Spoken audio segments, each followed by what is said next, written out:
Meus amigos do Brasil, tudo bem por aí?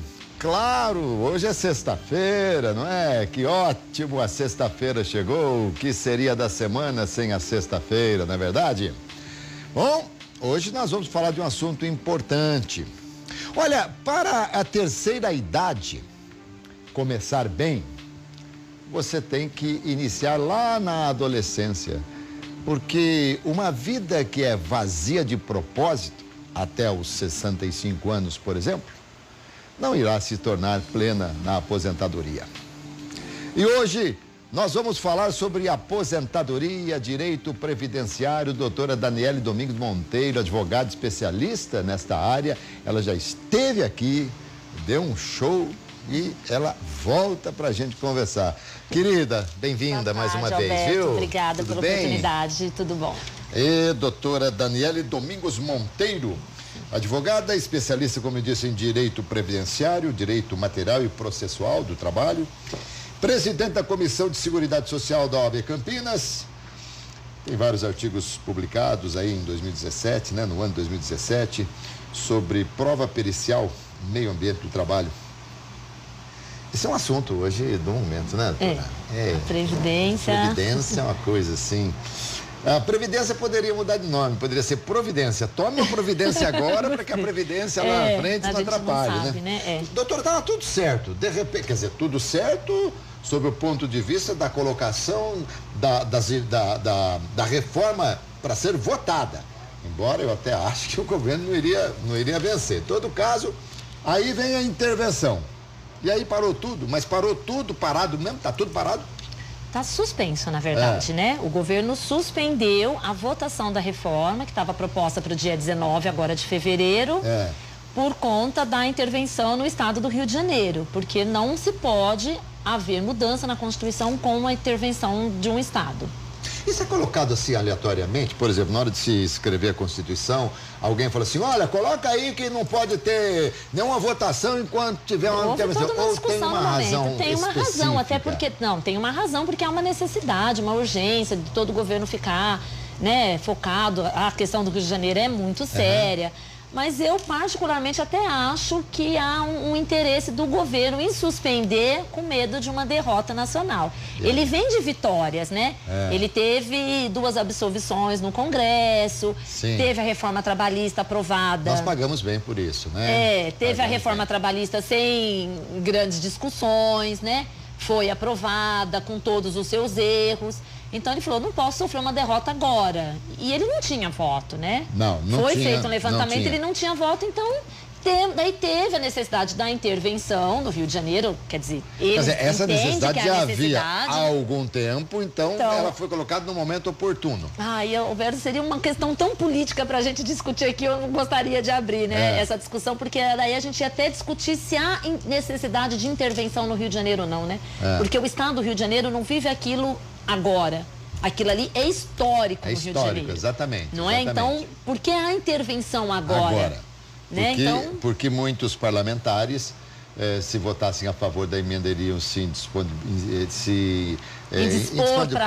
com o seu eleitorado, né? E nós estamos em ano de eleição. Então, enfim, são aquelas costuras políticas, né? Que nós somos obrigados a engolir, goela abaixo, ponto. Eles que fazem lá em cima. Mas isso pode ser mudado por, de repente, algum decreto, alguma coisa assim? Por decreto não, mas muitas das matérias tratadas dentro do texto da reforma podem ser colocadas por medidas provisórias e depois ser transformada em lei.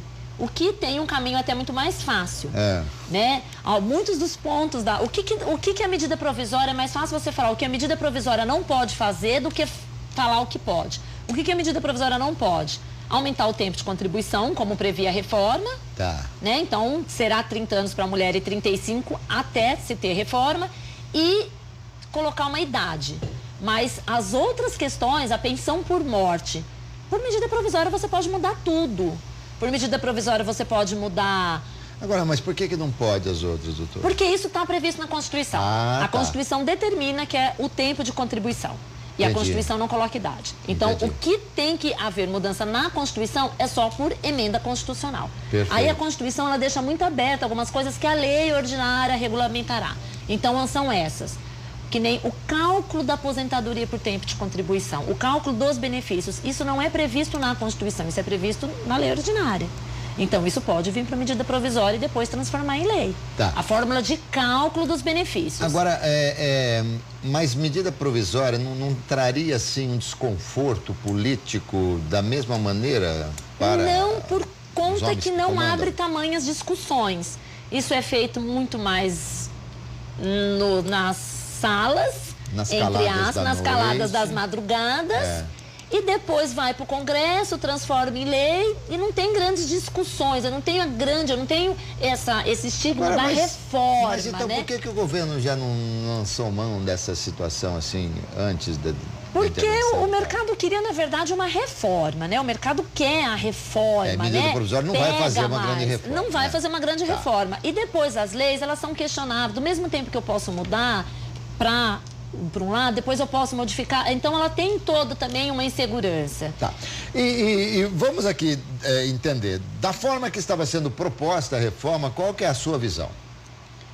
A minha visão é que essa reforma proposta, ela tem um monte de erros. Eu não concordo, eu não acho necessária aquela reforma. Eu acho necessária a reforma tributária, vamos cobrar de quem deve, para depois ver necessidade.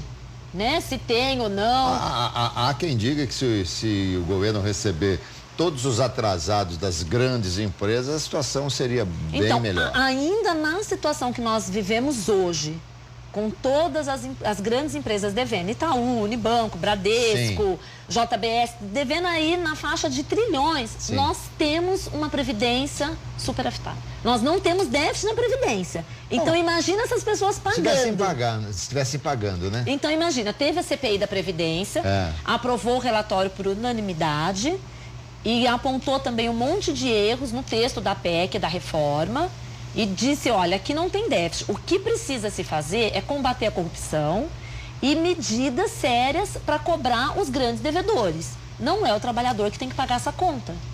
Não fecha esse contexto, essa política do governo. Embora não seja deficitária na sua visão, o governo vende a ideia de que a coisa, uma hora ou outra, ia acabar, quebrar, enfim. O que você vê de positivo? Quais medidas positivas desta reforma, se ela estivesse realmente ainda no curso para votação? Não tem? Não tem, porque ela só cobra do trabalhador. Não tem. A reforma, ela só tira direitos que foram duramente conquistados. Ela não dá direito nenhum. Não tem positivo. E falar que não é déficit não é a minha visão só. É a visão dos grandes especialistas e agora confirmada pela CPI. Mas doutora, o presidente falou que já está todo mundo vivendo 140 anos. Não, eu até, inclusive, agora estou programando os meus médicos passando de 10, 15 anos, porque, né? 140 anos é demais, né? Mas e a gente tem que escutar, né? A gente tem certas coisas que a gente tem que escutar e ficar quieto, mas não é. Se a gente realmente tem uma proposta de cobrança dos reais cobradores, dos grandes cobradores, dessas grandes empresas, a gente já tem um caixa maior ainda. Tá? A reforma do jeito que ela estava propondo, do jeito que a PEC propõe, ela só vem para retirar direitos. Ela só vem para falar, olha, você que paga de uma forma meio açoita, vai continuar pagando, porque o trabalhador paga de uma forma meio açoita. Tá aí os aposentados, que são aposentados, precisam retornar ao mercado de trabalho, porque o valor do benefício não dá para se viver, são obrigados a pagar a contribuição sem nada receber de troca. Isso não é um açoitamento? Não é uma coisa forçada? Não, concordo também. E aliás, assim, coitadinho dos aposentados, hein? Dá dó, mas dá dó de você ver aqueles... Alguns ainda estão no pleno gozo das atividades mentais, estão fortes, mas a gente vê tanta pessoa debilitada indo lá para pegar o benefício, aquelas filas intermináveis. Eu só não entendo também por que existe um único banco, banco mercantil. Não, tem vários. Não, mas para você pegar a primeira vez é um banco. Não, banco mercantil de não sei o quê. Não, depende. Tem vários bancos, depende da localidade, né? Muita gente começa a receber pelo Itaú, pelo Banco do Brasil, Bradesco. Então já começar por qualquer outro banco? O próprio INSS também já pode colocar você em outros bancos. Não é. Aqui em Campinas, na agência central, acaba direcionando primeiro muito pelo mercantil, mas isso não é regra. Isso não é regra. Mas esse banco mercantil só faz isso? É de quem? De quem é esse Banco Mercantil? Não sei. Deve ser de algum político, imagina, não sei. Não sei. Porque você vai fazer qualquer coisa ao Banco Mercantil, o negócio do INSS. Então, ficou quase que um banco do INSS. E esses bancos, é o que eu falo para os meus clientes, eu falo para as pessoas, quando for receber o primeiro benefício, vá acompanhado. Vá acompanhado de quem sabe ler, escrever e entender um pouquinho do que está lendo e escrevendo. Porque é muito comum na hora que você está assinando o documento, porque daí eles te dão um monte de documento para você assinar, e ali no meio está embutido um empréstimo consignado. Porque uma coisa, a gente já falou isso, o aposentado ele fica sabendo que está aposentado pela carta dos bancos de empréstimo do que pela carta de concessão. Bancos, né? Isso. Você recebe primeiro a carta de empréstimo do que a carta de concessão do INSS. Mas por que acontece isso, doutora Daniele? Eu não sei. Isso é uma coisa assim, eu não consigo te explicar, é uma incógnita pra gente. Você sabe que eu já falei, eu sou aposentado. Eu tô até pensando se eu vou continuar trabalhando ou não na minha vida, porque já sou aposentado, né? Então, já dá pra gente poder... aguentar os 40 anos. Mais ou menos. E eu descobri realmente que tinha saído a minha aposentadoria porque eu recebia, mas não é uma vez, não. Você recebe vários telefonemas. É BMG, é Lusango, é Banco Safra, é tantos nomes, é Panda, tantos nomes. Mas você sabe que eu às vezes, até a última vez, eu brinquei com uma pessoa, ela falou, olha, eu tenho uma ótima notícia para o senhor. Falei, temos um dinheiro disponível para o senhor. Falei, olha, isso veio em boa hora, querida. E quanto que é? Tanto. Ah, não, querida, pensei que era coisa de milhão. Aí sim, você ia me ajudar. Porque é impressionante como eles ligam para você. Bom, e tem um outro detalhe também. Você falou para ir sempre acompanhado e tal.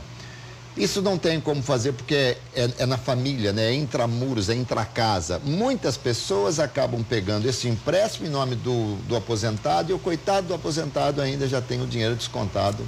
Já. É terrível, né? É terrível. Porque quando você dá entrada no benefício, às vezes acontece de alguns meses você ter a concessão. Sim, e aqui fica até acumulado, né? E aí fica acumulado. Então, quando você vai receber, nossa, eu recebi o atrasado. Mas você não vê que junto àquilo ali o banco colocou um empréstimo para você. Às vezes você só vai perceber o empréstimo quando você começa a receber a prestação mensal.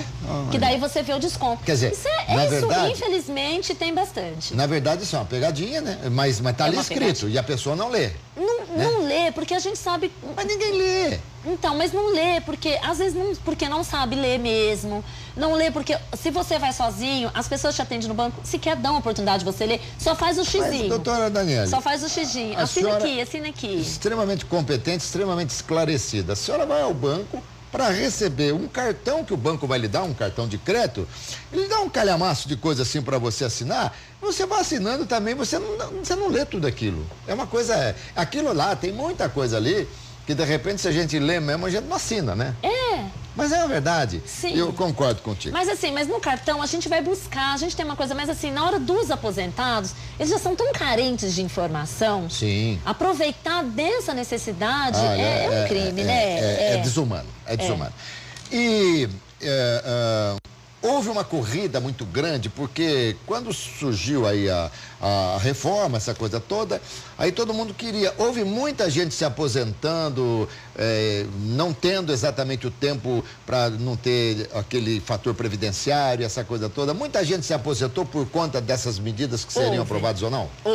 Houve um aumento de requerimentos de aposentadoria. Houve um aumento de requerimento, algumas pessoas abrindo mão de esperar um pouco para sair do fator, com medo do reflexo, né, do que vinha da reforma. Bom, e a minha pergunta então em cima disso é o seguinte: agora que está tudo suspenso, vamos imaginar que ao sair o benefício, ao sair a aposentadoria, e essa pessoa que foi no embalo, no impulso, ela diz o seguinte: olha, eu não queria, viu? Se eu soubesse que essa coisa ia parar, eu queria dar um tempo para receber um pouquinho mais.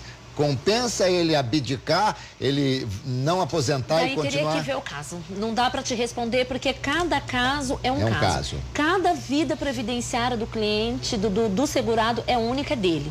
Não dá para falar, olha, então você... Não dá, na Previdência, não dá pra gente falar muita coisa de forma geral. Tá, né? entendi, então, nesse caso aí seria específico. Daí a importância de você sempre estar assessorado por um especialista na Previdência. Olha, fui lá e pedi, Posso abdicar? Então vamos fazer o estudo, vamos fazer o levantamento. Olha, se você não aceitar agora, o ano que vem seu benefício pode ser de tanto. Tá. Então aí tem que fazer o estudo do caso. Mas uma coisa eu acho que você pode fazer agora. Vamos supor que a pessoa entrou, veio a carta, veio primeiro a carta do empréstimo, vieram os telefonemas, depois ele ficou... depois chegou a carta do INSS. Ele vai lá com a carta e viu que, olha, o que eu estou recebendo é muito pouco, eu quero continuar pagando, eu não quero, enfim. Qual que é o procedimento dele? O que ele tem que fazer? Se ele não quiser. Ele não vai sacar o benefício, ele vai... Isso é importante. Se sacou, perdeu todo o direito. Nem sempre, porque você pode entrar com uma revisão depois. Tá, mas o ideal é que não saque o benefício. Não, Alberto, isso tudo está dentro de um planejamento previdenciário. Tá. Porque como que você vai saber que aquele benefício que você vai sacar é pouco se você não fez um planejamento que vai te garantir um melhor daqui 2 anos? Entendi, mas o que me foi passado, quando eu, por exemplo, me aposentei pela primeira vez, eu resolvi abdicar, não quis... E me foi dada a seguinte informação: não tire o dinheiro, porque se você tirar o dinheiro, você vai perder o direito. E você, na prática, viu que não teve tanta vantagem assim, que seu benefício, em vez de ser maior, veio menor. Faltou o quê? Um planejamento previdenciário. Mas tudo bem, mas então não tem nada a ver esse negócio de tirar ou não tirar. Então, não, porque às vezes você tira, lá na frente você faz uma revisão, de repente o INSS não considerou algumas contribuições suas que tinha lá, o INSS errou no cálculo, o INSS não considerou algumas atividades especiais, o que te eleva a um tempo de contribuição. Então, isso se chama planejamento previdenciário. Isso é muito importante. Bom, doutora, nós falamos aqui sobre medida provisória, tem coisa que pode, tem coisa que não pode. O que pode com a medida provisória ser alterado? A fórmula de cálculo do benefício. O que pode fazer com que os trabalhadores, os segurados, trabalhem um pouco mais, trabalhem por mais tempo para não sofrer as consequências do cálculo. A pensão por morte, a reforma, ela propõe, hoje a pensão por morte, ela é paga em 100% do benefício do segurado. Então, por exemplo, hoje. Morreu o marido ou morreu a esposa? Morreu o marido, ele é aposentado, a mulher vai receber 100% daquele benefício que ele recebia. E o contrário também. E o contrário também. Tá. A reforma prevê que o benefício vai ser pago em 50% do benefício. Então já cai 50%. Já cai 50%. Hoje, é pago 100% para os dependentes. Vamos supor, se deixou mulher, deixou filhos menores ou filhos dependentes, é 100%. Na medida que aquelas pessoas vão perdendo a dependência, a sua cota à parte vai passando para quem está ainda dependente. A reforma prevê como? 50% e mais 10% para cada dependente. E na medida que aquela dependência vai se encerrando, não volta. Então só vai ficar 50%. Isso pode vir por medida provisória? Pode.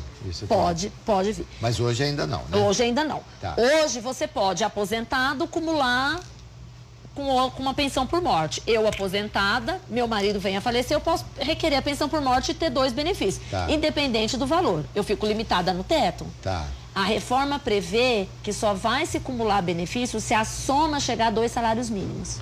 2 salários mínimos. Daria hoje o quê? 1.800? 1.800, 1.900 reais, mais ou menos. Aliás, é o seguinte, o salário mínimo, em cada estado é um salário, mas tem um salário mínimo... No INSS é o salário mínimo nacional. Né? Então, daria hoje aí uns 1.900. Passou de 2 salários mínimos, você opta por benefício de maior valor. Isso pode vir por uma medida provisória? Pode. Pode vir. Pode vir por medida provisória, aposentadoria especial. Né? A reforma tira o conceito de integridade. Hoje, para você ter direito à aposentadoria especial, você tem que estar numa atividade de risco, de integridade física ou de saúde, que a gente chama aí das atividades insalubres ou perigosas. A reforma prevê a retirada do termo integridade física. Então, isso já meio você tem que provar a doença. Isso pode vir. A gente já sofreu muitas modificações na aposentadoria especial por lei. O governo do Fernando Henrique, nos anos de 90, 98, ele trouxe muitas mudanças na aposentadoria especial. Praticamente ele quis acabar com a aposentadoria especial. Doutora, e como é que o INSS fica sabendo se o aposentado morreu ou não? Por isso que tem a prova de vida. Aqui em Campinas tem um convênio.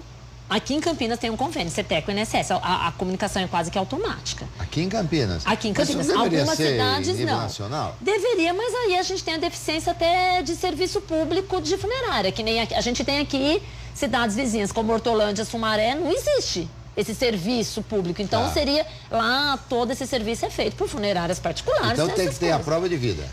Por isso é importante a prova de vida, para que as pessoas vão lá aprovar. Mas isso é para todo aposentado? Todo segurado, todos os beneficiários do INSS, aposentados por invalidez, por tempo de contribuição, pensão... Por exemplo, eu tenho que ir lá provar que eu estou vivo? Tem, a cada tempo, né? Tem a data correta. A gente está na fase, terminou agora dia 28 de fevereiro, né? A prova de vida. Eu não fui lá. Então não vou receber. Não, é que tem um período, você não vai todo ano. É a cada 2 anos, tem um período certo, você não precisa ir todo ano.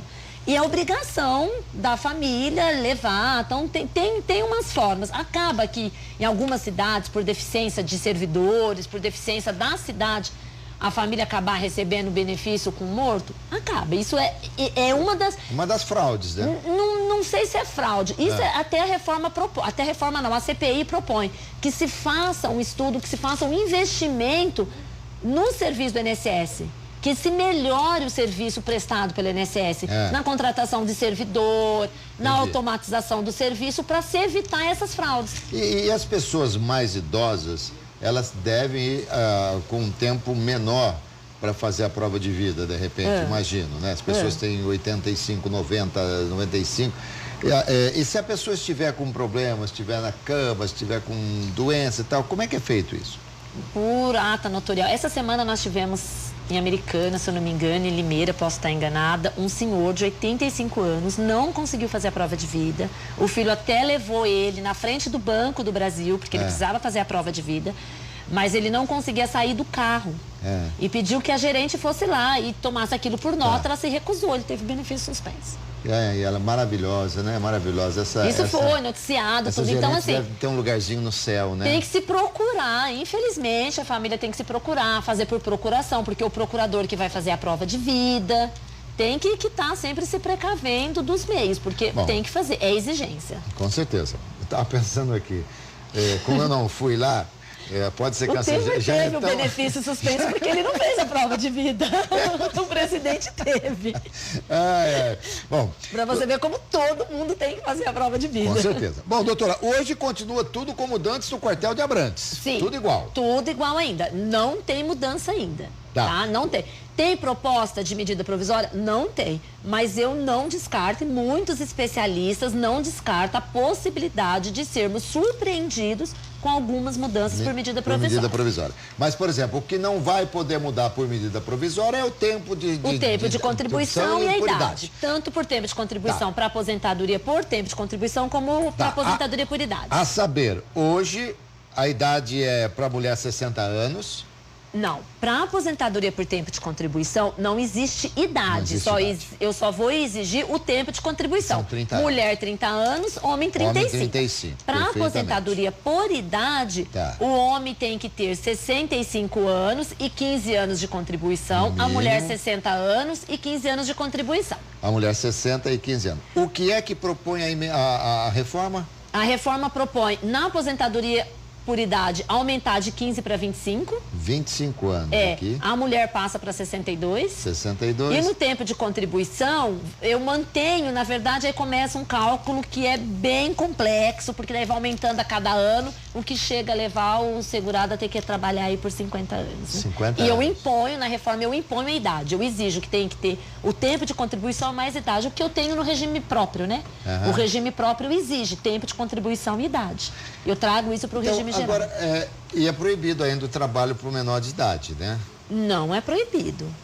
Não tem o trabalho aprendiz. Isso é o conceito, né? Isso é o conceito, é proibido. Não é proibido. Não é proibido. O que se tem, o que se buscou é preservar a vida social, o desenvolvimento educacional. Então, se tem um regulamento. Então, de 14 anos pode trabalhar? Pode trabalhar de carteira assinada, com registro na CPPS. Já para aposentadoria. Contando para aposentadoria, desde que com um horário que possibilite ele de estudar. Você está entendendo? Sim, não é que há uma certa regra. Isso, as pessoas têm essa, é proibido. Não é proibido. É regulamentado de uma forma secular, que ele possa ter seu desenvolvimento. Então, e num país onde hoje nós temos aí o número de desempregados é coisa absurda. Num país onde não se tem emprego, cada ano perdido que a pessoa, por alguma razão, não conseguiu, ela tem que compensar depois para somar o tempo de aposentadoria. E como que vai se somar numa vida de desempregado? Então, isso que eu queria saber. Não tem. A reforma trabalhista trouxe para o cenário o contrato intermitente. Ou seja, legalizou o bico. Na lei originária da reforma, a lei prevê o contrato intermitente e ela não estava tratando a forma de contribuição previdenciária. Aí veio a MP 808 e diz, no contrato intermitente, a contribuição previdenciária vai ser de acordo com o serviço prestado. No contrato intermitente, eu não tenho salário fixo, eu pago a hora trabalhada. Logo, no final do mês, você pode receber um salário de R$300, R$400. O INSS vai ser recolhido em cima desse valor. Não é aceito no INSS, não é considerado como válido contribuição abaixo de um salário mínimo. Logo, esse valor vai para o caixa do INSS, mas você não vai ter retribuição. O que a MP 808 veio regulamentar? O trabalhador no contrato intermitente tem que complementar a sua contribuição previdenciária para depois poder requerer algum benefício lá na frente. Então, como você vai colocar isso em prática? E aí eu já começo a entender a razão pela qual no começo da entrevista você disse que é totalmente contra a reforma porque ela só tira do trabalhador. Só tira direitos. Só tira. Como que uma pessoa que ganha R$300 no mês tem que contribuir com o INSS? Faz um empréstimo no banco para pagar o INSS. Mas não tem, como que vai fazer empréstimo? É um absurdo. É um absurdo, não tem sentido. Não tem sentido. E isso não é passado também de uma forma clara. Essa informação não é passada de uma forma clara para o trabalhador, ou seja, ele sequer, muitos vão ficar sabendo. Aí vão acabar ficando doentes, sofrer acidente de trabalho, ficar grávida, vai pedir o benefício, não vai receber, então, porque não tem qualidade segurada. Quando isso foi aprovado, de repente alguém poderia imaginar, vai minimizar um pouco o desemprego, porque vai poder ter esse trabalho, essa coisa toda. Então, mas a cada momento que passa, a gente vai descobrindo pontos efetivos dessa reforma e que, na verdade, não vem ao encontro do trabalhador. Vem de encontro, né? Exatamente, batendo de frente. A reforma trabalhista foi outro desmonte social. Essa ideia, realmente, se você for pegar, se você for considerar que há um desemprego, que há uma diminuição de desemprego, os índices demonstram, o número de carteiras assinadas aumentou, mas eu vou ter pessoas consideradas carteiras assinadas desempregados. Porque o contrato intermitente, ele obriga que o registro do trabalho ele seja registrado na carteira, mas ele não obriga que você esteja efetivamente na atividade. Então, eu posso ter um registro na minha CTPS e ficar 3 meses esperando ser chamado para trabalhar. E sobre a terceirização, como é que você vê? É outra. Mas, doutora, não tem nada bom, tá tudo ruim. O que tem bom? Tem um monte de coisa boa dentro do artigo 7º da Constituição Federal, tem um monte de coisa boa dentro do artigo 6º, vamos implementar aquilo, vamos colocar aquilo na prática. Existe um monte de coisa boa a ser feita, vamos colocar aquilo. Mas isso já estava, não precisava ficar inventando. Em vez de ficar inventando outras coisas que vai favorecer o grande capital e tá fechando as pequenas empresas, porque as pequenas empresas Agora, vão você não atribui esse número exacerbado de desempregado por conta de todos os tributos que as empresas também têm que pagar? Então, aí, no caso, seria uma reforma tributária. Seria mais interessante, porque quem paga? Está aí demonstrando, semana passada, essa semana, não sei, saiu uma nota do Refis. Que é aquele acordo que todas as empresas faz todo ano. E demonstrou... E tem que cumprir, né? Senão você perde todos os direitos. E demonstrou que as empresas, elas estão assumindo o Refis, vão lá, faz um acordo, né? Ganham um desconto. Aí o que acontece? Eu pago a primeira parcela, eu pago a segunda, não pago mais. E no ano que vem eu faço um novo Refis. Novo Refis. É o Refis. Então... É só aqui. É só aqui. Ontem conversávamos... Então, essa mudança eles não querem mexer. Eles só querem mexer nos direitos sociais do trabalhador, das pessoas que precisam. Mas aí eu te pergunto, como que vamos viver num país miserável? Quem que vai consumir nesse país? Então, uma ofensa ao Estado de Direito tremenda. Verdade. E eu estava dizendo aqui que ontem eu conversava com os amigos numa confraria aí, a gente falava sobre o crime. Que hoje o criminoso no Brasil, que tira a vida de uma outra pessoa, que nos Estados Unidos normalmente ele vai mofar na cadeia o resto da vida, aqui não, aqui ele vai cumprir um pouquinho e tal, em 5 anos ele está na rua, está liberado. Então, eu não gosto dos conceitos gerais, Alberto. Sim. Eu não gosto, e não é bem assim. Não, E não é bem assim, tanto que teve o levantamento aí, quantas pessoas estão com pena cumpridas em presídios? E aqui até já poderiam sair. Que já poderiam sair. Mas existem os dois lados. Existe tanto o exagero por um lado e o exagero pelo outro lado. Acho, as coisas, quando elas são generalizadas, elas perdem o sentido. Então, a gente não pode dizer que é assim. Aqui, infelizmente, o que acontece? E isso é histórico. Aqui, ser preto é crime. Preto e pobre, crime duplamente qualificado. Eu costumo falar que preto, pobre e morar no Rio de Janeiro está sendo quase crime hediondo. Morar na favela está sendo quase... É verdade. Então, infelizmente, a gente vê, historicamente, as pessoas aí que têm condição social não vão mofar na cadeia. Vão ficar esse contexto de 1, 2 anos. Aquele que não tem condição, que é defendido pelo Estado, com toda a deficiência do Estado... A gente vê tanto habeas corpus concedidos aí para as pessoas que não têm, que não são abastadas assim, podem conseguir por meios ilícitos, aquela coisa toda. A gente tem, Vamos lá, doutor, mais um pouquinho aqui que eu quero falar sobre alguns oportunistas nessa situação aí, alguns advogados oportunistas, tá bom? Aliás, doutora Daniele, no direito, você só... Não falamos assim do direito criminal, essa coisa toda. Mas você entende de tudo, né? Não, me parece sim, você é extremamente A minha área de atuação é direito previdenciário e direito do trabalho. Os direitos sociais, né? Então a gente acaba estudando um pouquinho aqui e um pouquinho de história. Tá certo. Aliás, hoje a gente percebe que há uma avalanche, digamos assim, em todos os segmentos, em todas as cidades, da busca pelo aposentado. Hoje o advogado parece que ele vê o aposentado assim como um cifrão. Não tá uma coisa assim meio antiético, não? Então, eu não posso dizer os advogados num todo. Você é da OAB, né? Da Comissão de Seguridade.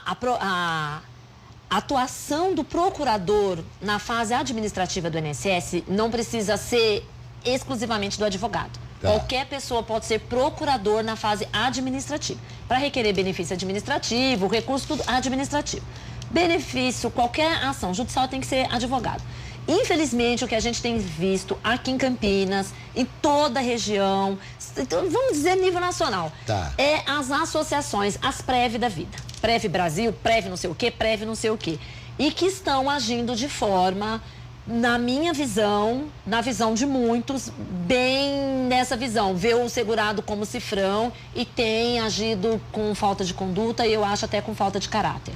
São panfletagens na rua, são vendas de sonhos e ilusões. Não é proibido? A OAB proíbe a mercantilização, a OAB proíbe a panfletagem, mas o que essas pessoas fazem? Elas fazem um cartão, coloca lá revisão, auxílio-doença, pensão por morte, coloca os desempregados para oferecer esses cartões, para distribuir esses cartões nas portas de banco, Poupa Tempo, INSS. E aí, quando o segurado pega aquilo, vá naquele endereço, é um advogado que está sendo atendido. É um advogado que está sendo atendido, não, que vai atendê-lo. E a OAB, a gente tem acompanhado essas denúncias, a gente tem acompanhado essas condutas, mas a gente fica difícil para a gente tomar conta. O que é importante? Você segurado, você que está buscando a sua aposentadoria, você que está buscando informações, pegou esse cartão na rua, jogue fora. Essas pessoas, elas estão... Jogue no lixo. Essas pessoas estão desrespeitando o seu código de ética. Lógico, ela não vai respeitar você. Se ela respeita o seu órgão de classe, aquele que ela fez juramento, ela não vai respeitar você. Verdade. Existe sonhos sendo vendidos. Nem todo mundo vai sair do mínimo, que é um salário mínimo, e vai para o teto. Você chega nessas associações, nessas pré, vocês assinam contrato e o cara está te vendendo isso. Como que ele vai te vender uma revisão se ele não estudou o seu caso específico? Eu comecei falando para você, tudo tem que ter um planejamento, nada é generalizado. Pegou cartão na rua, isso eu faço enquanto, assim, um aviso, uma necessidade. Gente, joga fora, essas pessoas não estão corretas. Essas pessoas estão erradas, essas pessoas estão agindo de forma errada, com desvio de conduta. Eu, há 20 dias atrás, fui agredida na porta do INSS. Olha. Porque eu peguei desse cartão e falei pro cara, olha, não é pra você fazer isso é uma conduta indevida. Ele bateu na minha mão e me ameaçou. Doutora, se a senhora não sair daqui, o próximo tapa é na cara. Doutora, que coisa. Gente, então, obrigado. Gente, imagina. Ética essa mulher tem, porque nós falamos pra ela assim, ó, vamos colocar um telefone seu aqui. Eu falei, não é permitido pela lei a gente colocar. Não pode. Mas não que pode. Prazer te entrevistar. Prazer foi todo meu. Obrigada pela oportunidade, estou à disposição. Muito bem. Obrigada. Doutora Daniele Domingos Monteiro me deu aqui o enorme prazer da entrevista. Já tinha visto aqui, já tinha sido show da outra vez e agora foi mais uma vez. Meus amigos, hoje é sexta-feira, vamos lá, ó. Dia de afrouxar o nó da gravata. Sempre com moderação, inteligência acima de tudo, tá certo? Respeitando a sua vida e respeitando a vida dos outros. E eu volto às 7 horas da noite com o nosso RF Esporte Clube, tá legal? Para todo o Brasil. Obrigado, bom final de semana para todos vocês.